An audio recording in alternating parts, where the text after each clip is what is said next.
जब तीर्थेश वर्धमान स्वामी के शासन में हमसे विराजते और उनकी यह पावन पीयूष देशना हम सभी के लिए परम उपकारी। अनादिकाल से हमारी आत्मा में जो जन्म, जरा और मृत्यु रूपी रोग लगे, उन रोगों का उपशमन करने वाली कोई परम औषधि है तो वह एकमात्र यह जिनवाणी।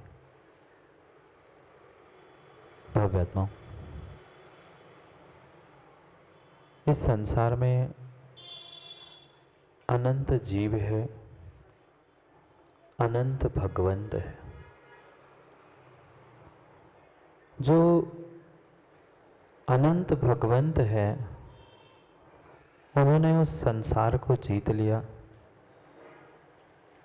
और अपनी भगवत्ता को प्रकट कर लिया। जो शेष अनंत जीव है वे अपने अपने स्वयं के दुखों से भयवंत है। मुझे बीमारी ना हो जाए, मेरी मृत्यु ना हो जाए, मैं जितना अभी तक धन कमाया है वह धन कोई चुरा के ना ले जाए। पता नहीं नाना प्रकार के भय और नाना प्रकार के दुख आज के जीवों के पास है। हर व्यक्ति भले ही पुरुषार्थ कर रहा है सुख की प्राप्ति के लिए,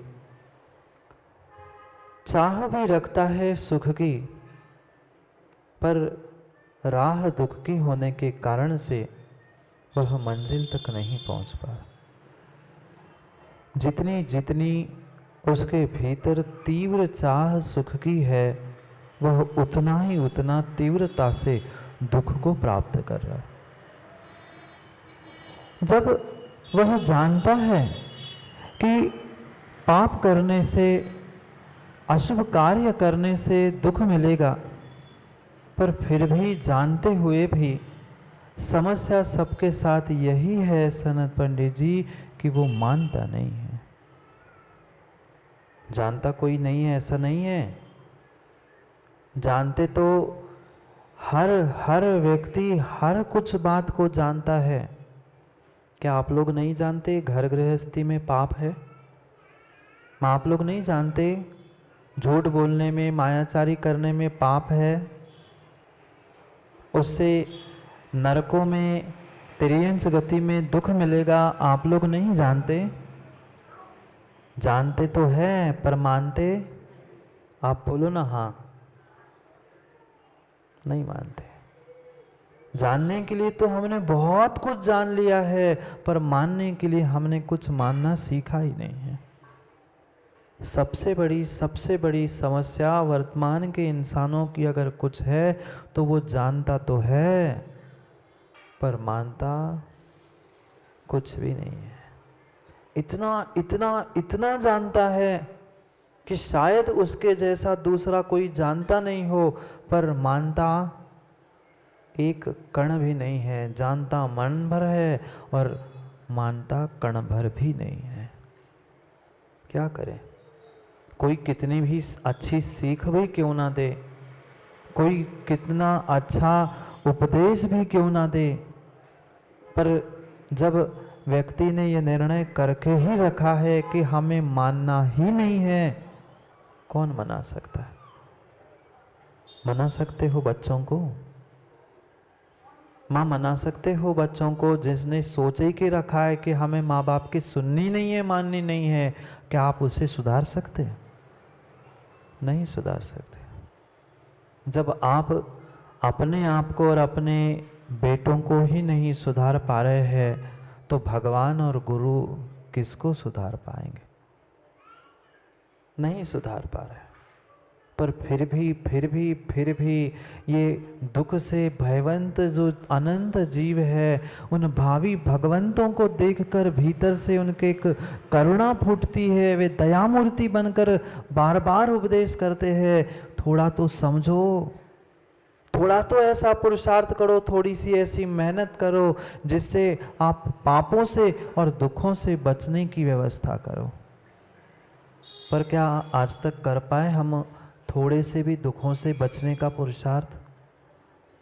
जीवन भर आज तक बचपन से लेके 55 तक पाप किए, क्या माँ कुछ अंशों में उसे कम करने का प्रयास किया?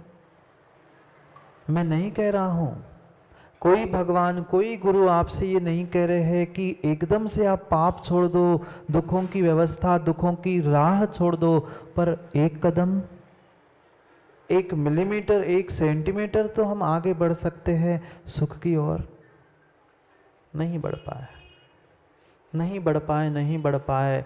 मार्ग तो एक ही था मोंगना जी, मार्ग दो नहीं होते।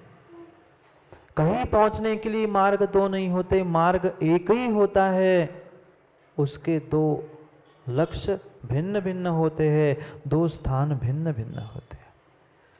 कल भी पूछा था, टीकमगढ़ से दिल्ली जाना है, रास्ता कितना है, राह कितनी है, मार्ग कितना है? मार्ग तो एक ही है। जो टीकमगढ़ से निकलेगा कि दिल्ली पहुंचेगा, कि दिल्ली से निकलेगा कि टीकमगढ़ पहुंचेगा। दोनों के मध्य का मार्ग एक है। मंजिल भिन्न भिन्न हो सकती है, बिल्कुल ऐसा ही है। सुख की मंजिल भिन्न है, दुख की मंजिल भिन्न है, मार्ग तो बराबर एक ही है।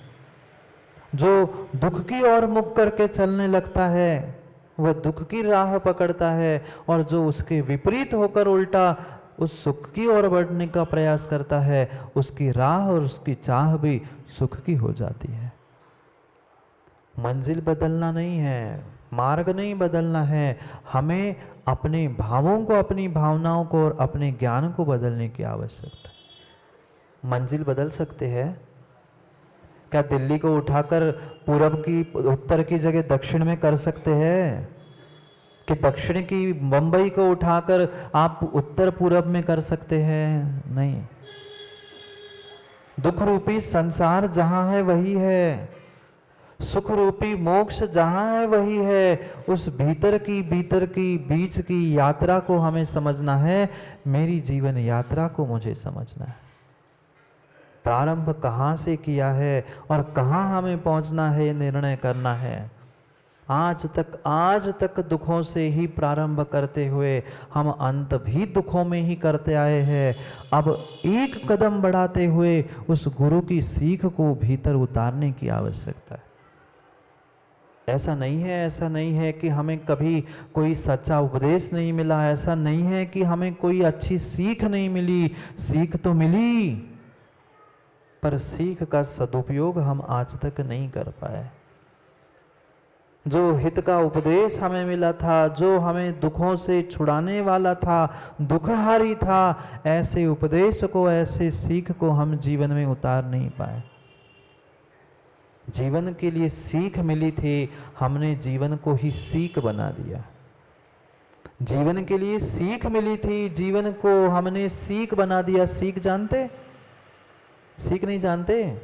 माचिस की सीख, तिली, बिल्कुल जीवन माचिस की सीख के समान हो चुका है। उस सीख के एक तरफ, माचिस की सीख की एक तरफ क्या होता है सनत प्राचार्य जी?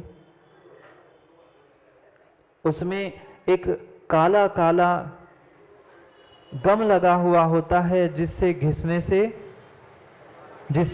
से आग जलती है। ऐसे ही जीवन हमने किया है। उस सीख की भांति एक तरफ आग थी, एक तरफ मात्र सीख थी, लकड़ी थी।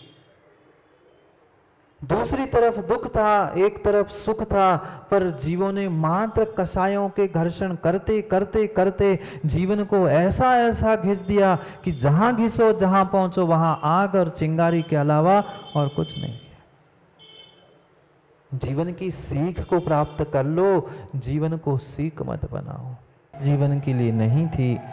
कई भवों तक, कई पर्यायों तक वे हमारे लिए कार्यकारी हो सकती थी, पर हमने सीख को भीतर उतारने का प्रयास कब किया? जो उपदेश मिला था, जो ज्ञान मिला था, जो सीख मिली थी, उसको जाना तो, पर श्री नंदन पंडित जी माना नहीं। अगर सीख प्रभु ने जो दी था, वीर प्रभु ने उपदेश दिया था, पर हमने सुना ना, माना कि सुना भी, पर गुना ना, माना ना, नहीं मान पाए। करुणा से ओतप्रोत होकर वे गुरु, वे प्रभु हमें बार बार समझा रहे हैं कि मत उलझो कसायों में, मत राग द्वेष में जियो। पर क्या करे, जीव सोच नहीं पा रहा है, समझ नहीं पा रहा है। वह भगवान महावीर स्वामी के जन्म कल्याणक जन्म जयंती को तो मनाते आए, वहां तो बिल्कुल ऐसा गला फाड़ फाड़ कर चिल्लाते आदमी, जियो और नहीं बोलते आप लोग, क्या बोलते, जियो और जीने दो, जोर जोर से कहेंगे अहिंसा परमो धर्म की जय तो कहेंगे, पर बगल वाले को ढिस जय, जियो और जीने दो इतनी जोर से चिल्लाए कि बगल वाले के कान फट जाए। सीख मिली, पर सीख को भीतर कितना उतार पाए। मात्र और मात्र टढ़ैया जी जीवों को समझ में नहीं आ रहा है। महावीर स्वामी की जय और अहिंसा परमो धर्म की जय कहने से हम जैन बन के इस धरा पर जीवंत रहने वाले नहीं हैं। कभी तो हमें महावीर भगवान की उस सीख को, गुरु की उस सीख को जीवन में उतारने का भी पुरुषार्थ करना होगा। अगर जीना मेरा अधिकार है तो दूसरे को जीने देना ये मेरा कर्तव्य भी है, इसको समझने की आवश्यकता है। पर आज का जीव मात्र जीना तो चाहता है, दूसरे को जीने देना नहीं चाहता, नहीं जीने देना चाहता। इसी कारण से तो वो सीख कहने के लिए, नामों के लिए, बोर्ड पे लिखने के लिए सब कुछ तैयार है, पर जीवन में उतारने के लिए कोई तैयार नहीं है। सोचो, विचार करो, उन भगवान महावीर स्वामी की अभी जयंती मनाने वाले हैं ना माताओं, घर में बैठे बैठे बना लेना, अभी तक जैसे मनाते आए। सोचो समझो, करुणाधार, कल उस छड़ाला के दूसरे पद्य को हमने पढ़ा था, याद है, ताते दुखहारी सुखकार कहे सीख गुरु करुणाधार। गुरु सीख दे रहा है, समझा रहा है, बता रहा है कि समझो, मानो, ये भीतर की करुणा है, भीतर की करुणा है, दया दृष्टि है कि अगर तुम आज नहीं संभल पाए, आज एक नहीं हो पाए, आज नेक नहीं हो पाए, तो विश्वास मानना जीवन कभी भी सुधरने वाला नहीं है। नहीं है। करुणा से युक्त होकर वे भगवंत, वे गुरु, आप भयवंत, दुख से भयवंत सभी जीवों के लिए समझा रहे हैं कि दुखहारी अगर कोई उपदेश है तो वह जिनेंद्र की वाणी है। यह सदुपदेश है, पर सदुपदेश प्रत्येक तीर्थंकर ने दिया, प्रत्येक गुरु ने दिया। कोई दिगंबर मुनि ये कहता ही नहीं है कि दया, करुणा और अहिंसा को छोड़कर तुम धर्म का कार्य करो। वह अहिंसा को ही धर्म मानते हैं, पर उनकी हम कितनी मानते हैं? नहीं मानते। अगर मानी होती ना तो शायद इस खोटे पंचम काल में नहीं आते। वही तो कह रहा हूं, कुछ लोग इसीलिए तो कहा जो कुछ मानते हैं वहां से वहां से यहां आए और पूरी मान लेंगे तो वहां पहुंच जाएंगे। पर मानो तो मानना ही नहीं सीखा, मात्र दिखावे के लिए देव क्या, शास्त्र क्या, गुरु सबको मानते हैं, पर उनकी आज तक मान नहीं पाए। मानते होते तो खोटे पंचम काल में आए ही नहीं होते। ये साक्षात प्रमाण पत्र है। खोटे पंचम काल में जो इंसान, जो मनुष्य जन्म देता है, सनित पंडित जी, वो सम्यक दृष्टि होता है। पंचम काल में जन्म लेने वाला कोई भी जीव सम्यक दर्शन के साथ जन्म लेता ही नहीं है, नहीं लेता।